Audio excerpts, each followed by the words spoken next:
Welcome to Shovelware Diggers. Our dig team is currently excavating the Softkey Shareware 2000 Hit Games 2 CD collection. You can find a link in the video description containing the entire directory structure of this archive. Here's what we got for week 23, and you may notice something familiar in here, and we're going to get to that in a second. For more information on how to join the dig team, simply head on over to the Patreon page linked in the video description. Now without further ado, let's begin. First up, we have a recovered dig. This means a game that I couldn't get working before, but thanks to some help, we've got it working now. So Scott Percival and Matthew Belshin's team dig of WINGAMES /arcade2 /BBARNEY is now working. So the trick with this BBARNEY thing is that it was missing this file right here, which was... It's basically a Borland file for C, C++, stuff like that. Fortunately, when it comes to missing files, figuring out which file's missing is the hard part. Actually getting the file when you have all of these different game folders, many of which actually include the... This one's empty. Okay. But yeah, when you have all these other game folders here, it's like, the right file's gotta be somewhere. So it's just figuring out what the right file is, and then you go and play it. And what we have here is a really, well, just watch. The entire point of this game is to just, well, hit Barney with the mouse cursor. And you have to click to actually hit him. And you lose points if you miss or if he escapes. And that's it. That's literally it. You get a point total down here. There's no high score tables or anything. There's options, but that just has you adjust the speed and stuff, and that's it. That's literally all there is to this game. So if this was working, it would have been a very short look at this thing. But oh well. Bonk Barney. Totally irrelevant. But, you know, I'm sure the guy who made this was, like, challenged to him. But, yeah. Next up, Spree dug up WINGAMES /comp /SQUEAK. Okay, I'm gonna guess something to do with squeaking, maybe? Maybe mice related. We got a readme. Squeaky mouse. This is really, it's not that I know these ahead of time, it's just, it's kind of easy to guess where some of this is going. And when it came to anything related to squeakiness, when it came to like the late 80s and early 90s, chances are it was related to a mouse. So that's how we ended up here. So apparently it's something released by Ike, and we have a release date here, which makes absolutely no sense. What is this, like December, May or something? I don't know. 19th month of the 20... Yeah, that's... Maybe it's a start date. If you're going to use it on a continuous basic, please submit $15 to Ike. The payment can be submitted from the SWReg forum in the CompuServe, or by mailing a check. For further information on registration, please read the Registering Me section in the Squeaky Mouse help. So apparently whoever this was making an attempt to sell it. I get the funny feeling this might have been made by a kid.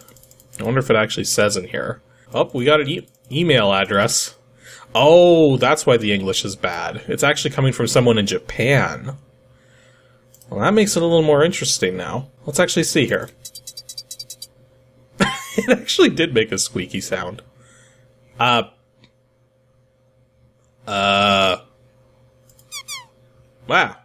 What? Okay, so it's one of these things. Okay, so these aren't very common nowadays, but one of the little fads that happened during the Windows 3.1 days and even sort of into the Windows 95 days were these little sort of animated programs that would basically be like this sort of thing that you would put on your desktop, and it would actually act on its own accord in various ways. So I just so I can put him to sleep by right-clicking on him, and I can click and drag him. But see, it's actually an icon, so it functions like a desktop icon. But when it's awake, it's going to be doing its own thing, potentially.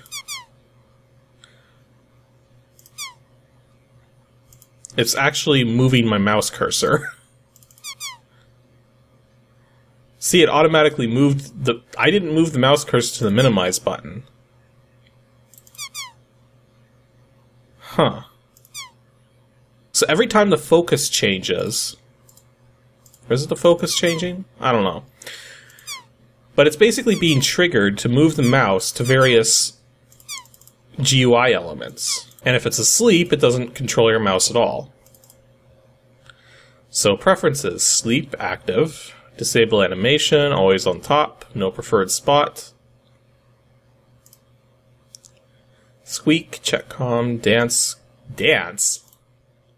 You can dance? Wow, and there's actually a lot of settings for this thing. Okay. So, I'm guessing this thing does a lot more than just move the mouse cursor around. So, judging from what I'm seeing here, I'm guessing what this program actually does is keep a sort of database of the different things that you click on, and then try to determine where you want your mouse cursor following. Of course, it probably isn't gonna, yeah, the squeaky mouse thing doesn't really do anything when you're actually in the program. It only takes effect when you go elsewhere. It's an interesting concept for sure. And there were actually a lot of little things like that, where it would be a sort of desktop thing that would do something. Although this one doesn't actually seem to move around a lot. But that's fine. So, Squeaky Mouse is apparently just a mouse cursor modifying program. Not much more to say about that. Next up, Anton Panetta dug up DOSGAMES /Arcade3 /STARBUST. I'm gonna guess this game is not actually called Starburst or STARBUST, and probably more like Starburst or Starbuster or something like that. Well, here we go. Starbust. Starbusters, yeah. Steve Borner? Huh. I almost read that as Boner, but that would be totally wrong. Steve Borner. On the 1st of July, 1990. Do you want to use hidden player movement, i.e. Fog of War? No. Because this is looking like a strategy game. Well, it's got a whole bunch of default settings. I like that. Okay. Yeah, I get to start with more points for some reason. Oh yeah, this is definitely a strategy game of some kind. So, select new base system? No, I don't want to select a new base system. Let's inspect. System data. System NF. Distance 0, turn 1. Owner me. Production 5, garrison 71. Production rates. So it looks like the system to go for would be Zubnubi? There's clearly some kind of random name generation going on here.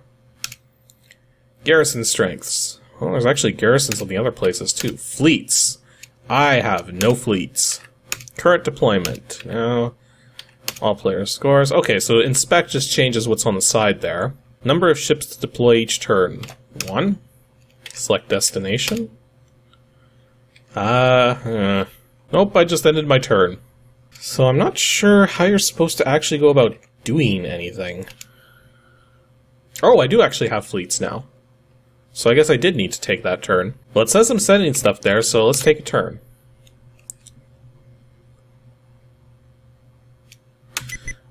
Okay.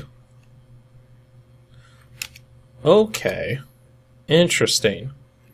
So this is a very basic game from the looks of it, because it seems to directly translate production into ships being deployed. At least what I'm getting from this. So if I actually go here, or deploy from here, let's say 4 ships, destination here, take a turn,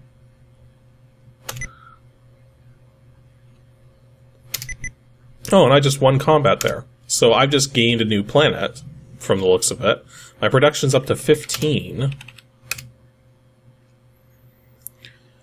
So, do I want to deploy from here? Say 5. Go here. And then deploy from here. And we'll say 10. And we'll destination here. Take a turn. Okay, so the ships don't get there immediately. Or am I only allowed to deploy from one place? I don't know. So yeah, this is basically working out pretty much just raw production of ships to go attack things. And then there's probably some sort of number generation thing going on in the background to determine how that works. What? He attacked me with 40 freaking ships? You know, that's probably what garrison strength means, is the number of ships that are actually available. Yeah, very basic strategy game. I guess it does what it does. So, if you guys are into this kind of thing, this is probably one to look up. Entirely in text mode. And you can save and load your game, which is good. Yeah, this is not my kind of thing, but I imagine some people are going to have fun with this. And lastly, Ronnie Schmalzer dug up DOSGAMES /adventure /SUPERNOV, which probably stands for supernova. I'm gonna guess another space-related thing, and I'm gonna guess it's called supernova. Actually, I was gonna need the /w. Cards.exe, what? Not be booted from the game diskette because there's not enough memory left on the diskette to put a... You gotta love it when games have very weird ideas of how they're gonna run. So, let's just run Nova and see what happens. You know, color or black and white? I want color. Oh, wait a minute. Wait a minute. I think I have an idea of what this is. Because take a look at that name right there. Scott Miller. This game is placed in the public domain for your enjoyment. Please don't abuse this product or the author's rights. This is something really old. 1987, yeah.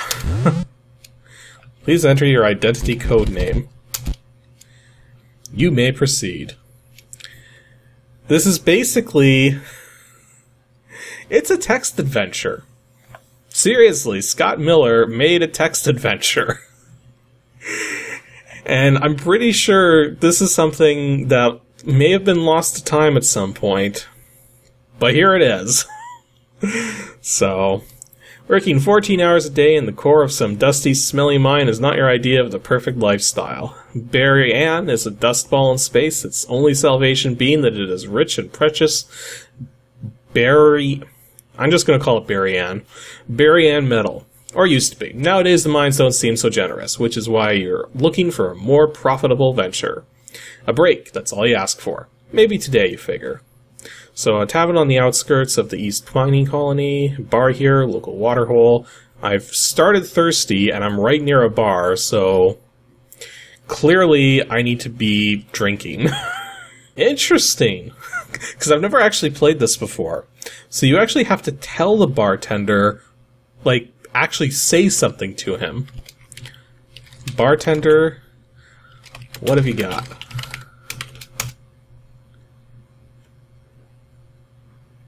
Okay. Give me a beer. Well, at least it's recognizing some of the things I said. Oh, come on, he just asked me, like, what am I gonna have to drink? Do I just say beer? He keeps asking... Okay, something's clearly up with this if it's... I don't know, let's just get out of here.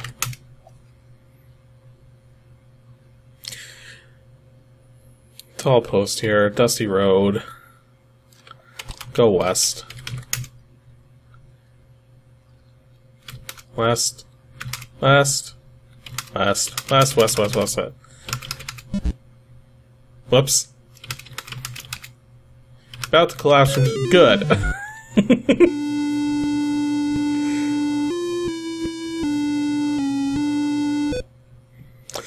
Yeah, that didn't go so well.